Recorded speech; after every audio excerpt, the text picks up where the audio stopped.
Ngayon, dumako muna ho tayo mga bossing dito, no? Doon sa mga ipinagmamalaki po ng mga DDS na kanilang mga vloggers ho. Hmm. Nako ha, mga galit na galit ho kay Senadora Risa Ontiveros. Mga nagpapaliwanag tayo, babasahin lang po natin yung mga paliwanag nila. No? Nung mga nakasuhan po ni Senadora Risa Ontiveros, saklap nun. Hindi ho man lahat, pero meron ho tayong mga mangilan-ngilan dito, mga bossing, nung kanilang mga pagpapaliwanag.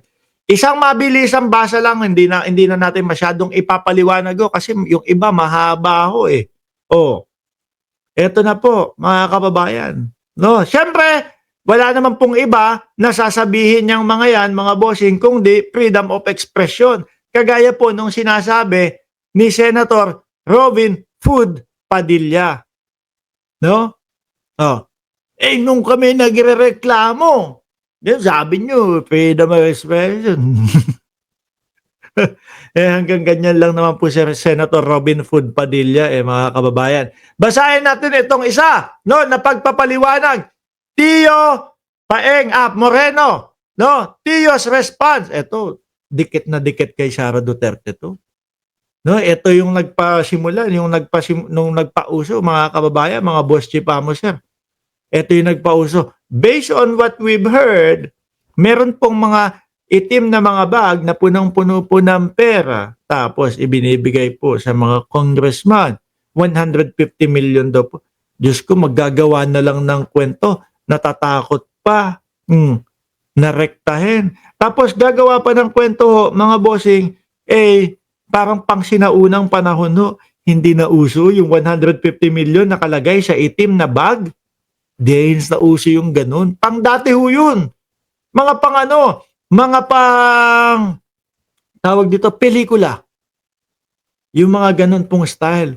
Ngayon, pare, bank transfer mo na lang. Pare, manager's check mo na lang. Ganun na. Diba? Ano to, natutulog sa pansitan yung mga DDS? Pang sinaunang panahon. Meron pa nag-edit. Nilagyan ng napakadaming pera doon sa table ni Martin Romualdez. Nakaganon pa. Sabi ko, mga uto-uto na lang talaga maniniwala sa mga ganito eh. Nakalimutan na nila mga bossing, meron mga online banking, may wire transfer, merong manager's check. Diba? Isa po sa umalma at nag-ano po dito mga kababayan, nagliligtas o nagdadahilan si Robin Food Padilla ho, mga bossing. Eto, si Tio Moreno, no? Sabi, Senator Risa Ontiveros, who often brand herself as a champion of free speech and democratic value, is now taking legal action against bloggers and bloggers, no? Including myself, simply because our statements challenge her narrative and political theater. Baka naman kasi lumagpas kayo doon sa inyong karapatan. Alam niyo naman po ang style ng mga DDS, mga bossing. Babanat po yung mga yan. Babanat yung mga yan, pero wala namang mga ebidensya. Ano po? It is not cyber libel to summarize or comment on the testimony of her own witness presented during a public Senate hearing.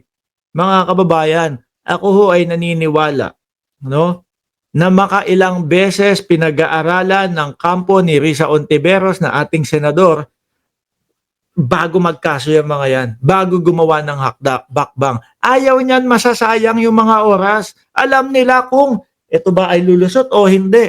Ito ba ay may basihan o hindi. Pinag-aralan niyang mga yan bago magsalita sa publiko. No? Inisa-isa malamang ho niyang mga yan. O ito, si Ngalbo, si Boss Ngalbo. O kilala niyo ho si Boss Ngalbo? Meron na naman kayong makukuha ang tawag. O, si Boss Ngalbo. Ay, meron po yung meron ho yun mga kababayan na programa, 2x2. Yung programa ni Boss Ngalbo. Sino po ang nakakakilala kay Boss Ngalbo? O, ayan. 2x2 yung programa. 2 ngipin sa taas, 2 ngipin sa baba. Oh, kunyari makita ni Risa Ontiveros yung post ni Boss Ngalbo. Etong post ni Boss Ngalbo, pwede ba, attorney, pwede ba natin kasuhan to? Sa nakikita ko mukhang hindi naman, eh, 'no? Mukhang, nagtatanong lang siya, et cetera. Masasayang lang oras natin kay Boss Ngalbo. Sige, wag na 'yan, Ganyan, inisa-isa ng mga 'yan. Tawa ng tawa si Raymond Hearn, 'Di ba?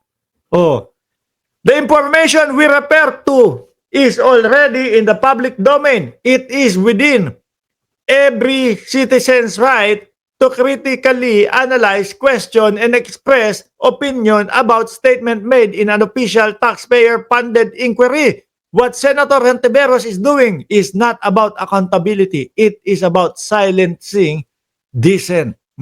Yan daw. Yan ang siyempre pauulit-ulitin. Mahaba ho, mga kababayan. English pa. Di ka pa nga naging presidente, abusive at oppressive ka na. Walang ganun.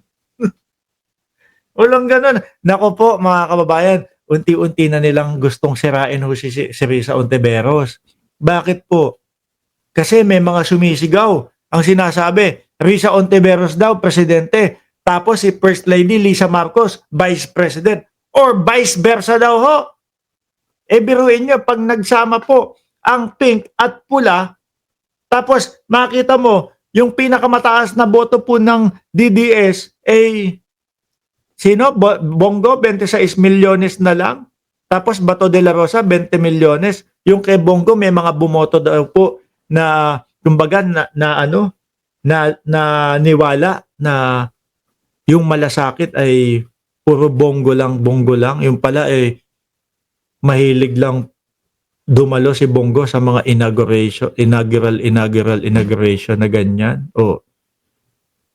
Biruin mo, pagka nag-Risa, tapos First Lady Lisa Marcos, Vice President, siyempre, yung mga kakamping, iboboto, no? Susuporta din po kay First Lady Lisa Marcos sa bilang pagka-vice presidente. Mukha pong nangangamoy, babae sa babae ang maglalabanan po, no? Sa 2028. Dahil daw po, yung mga DDS, mga kababayan, meron daw pong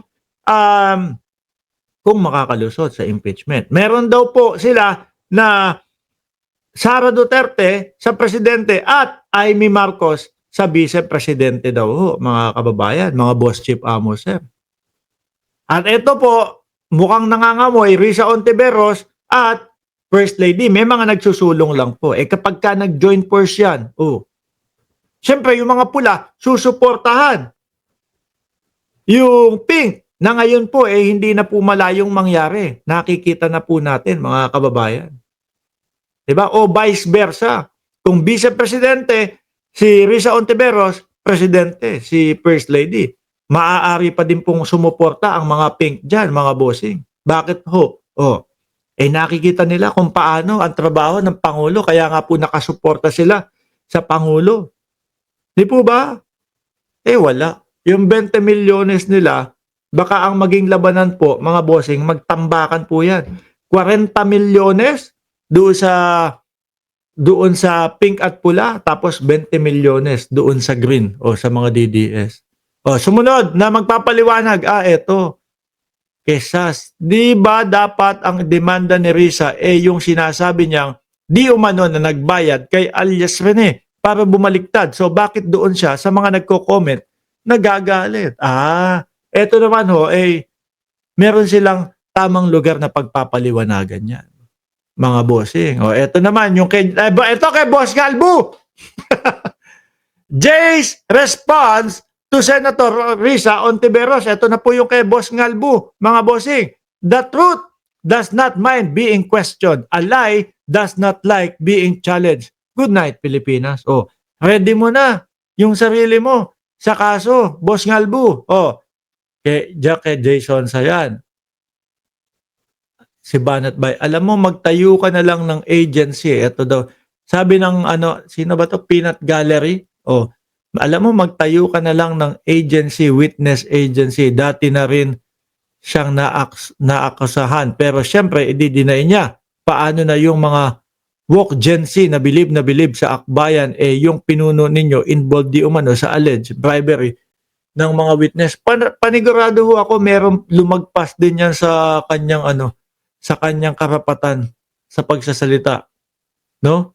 O ito yung sa Rob's response. Classic move of the powerful. She's the one being accused. Mga kababayan, meron naman po silang karapatan na magpaliwanag po. Di pag naipaliwanag nila ng maayos, mga bossing, di wala, acquitted sila, hindi sila makakasuhan. Nako, ang masaklap nito mga kababayan. Ito, hindi ko kilala ho ito. Yung Rob.